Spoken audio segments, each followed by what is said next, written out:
Good day to you, ladies and gentlemen. My name is Peter Card, and I'm the Director of Transport Collector Auctions. And in tandem with Dominic Winter Auctioneers here at South Cerney, we run collector sales. And in my instance, I look after the transport memorabilia. That's Automobilia, historic cycling, and motoring literature. And I've got one or two bits and bobs here to show you today, if I may. And the first of these is really rather splendid, multicoloured, in fact 7-coloured enamel badge. Here it is. It was designed by F. Gordon Crosby in 1930, and it was the badge given to full membership, or if you were a full member of the Brooklands Motor Racing Club, or in this case Brooklands Automobile Racing Club, as the lozenge at the top. And the nice thing about this badge is that it's numbered on the rear, 449, and it's believed that it once belonged to Sir Alistair Miller, who raced a number of machines at Brooklands during the 20s and 1930s. And alongside that, perhaps an even rarer badge, not the £400 to £600 that this is worth. This one has a value of something between £800 and £1,000, maybe even a little more. As you can see, it's got a monoplane across the front of the badge there, against a maroon enamel background. And again, this though is even earlier still, and we see on the back is number 17. This badge came out in 1933, so one has to make the decision here that it is in fact dating from 1933. We don't know any more about the history of the badge, but nevertheless a splendid example and part of the series of the Brooklands badge. The other badge that you may be interested in is this one here. This is the Motor Union badge. And the interesting thing is, for those of us that are aware of the style of badges, back in 1907, 1908, the AA brought out a badge that was entwined A's, and they complained to Motor Union this badge was very similar, and because of that, they then applied and gave to all the members a little pair of wings there to go to the top of the badge to make it look different from the AA badge.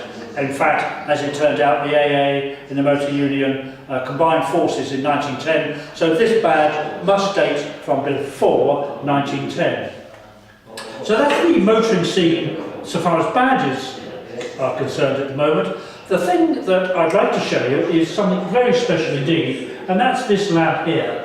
And a lot of you are going to look at that and think, what on earth is that? And there it is, swinging up and down. It's got a very small bracket here, but believe it or not, ladies and gentlemen, this is a bicycle lamp. It was made by the Union Lamp Company of Chicago, and deliberately for boulevard riding. That's something we don't do today, is it? We go out for comfort riding, certainly, but we don't ride around the park and the boulevards displaying our bicycle and our lamp, but that's what this lamp was for. As you can see, it's got 16 multicoloured jewels, and you can imagine, can't you, today is a little light, but if this was a light, this would be sparkling really quite intensely. And if you can imagine that on the front of a lady's bicycle, bouncing up and down, she wanted to be seen, didn't she?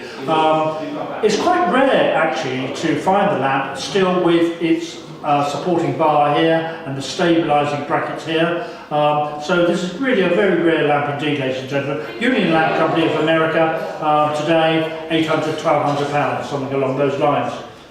So there we are, ladies and gentlemen. That's 3 or 4 small items that we have in the sale, but transport memorabilia comes in all sizes. And let me spin round, if I may, and show you the British Dominion's enamel sign here. Absolutely splendid, isn't it?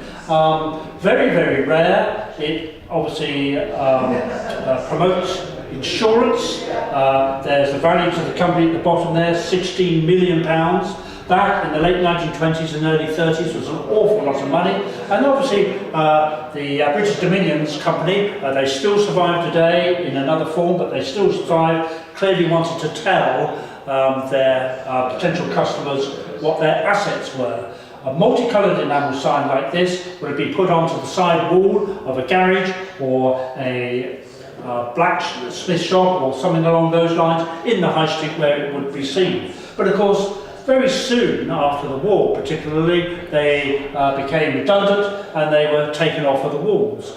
And very often they were used as roofing for sheds or just sort of dug into the ground, which is why these large signs particularly are actually now today quite rare.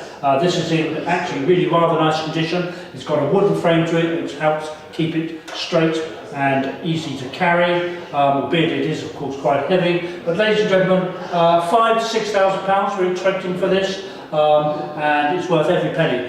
It could be argued almost cheaper than wallpaper, but there we go, ladies and gentlemen, the British Dominions multicoloured enamel sign in the sale. And now we come on to something really rather special indeed. Let me bring it forward and show you.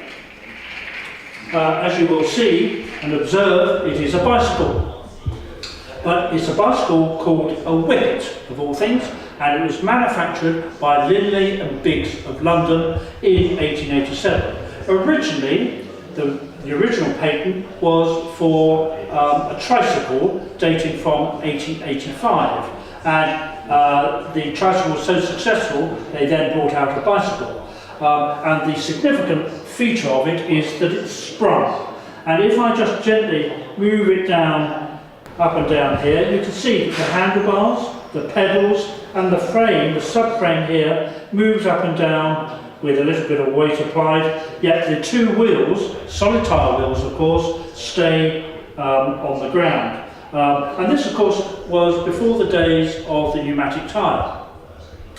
Boyd Dunlop reinvented the pneumatic tyre in 1888, so of course by the time that became commercial, bicycles like this at 21 guineas, very expensive, became redundant. So slowly but surely they were taken off the streets and people then favoured pneumatic tyred machines. These are very rare.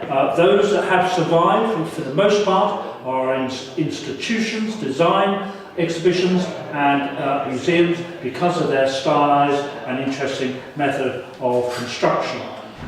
So it's quite rare now today to find one in private hands and therefore for sale. I've been in the auction business now for about 35 years and I've never had one before, so I'm very delighted to have this example. Yours, ladies and gentlemen, something over £22,000, we're expecting £22,000 to £27,000, but worth every single penny just for the sheer rarity alone. So, ladies and gentlemen, let's see if we can take it for a ride, shall we? Quite heavy actually, but once it's moving, it's actually really rather splendid.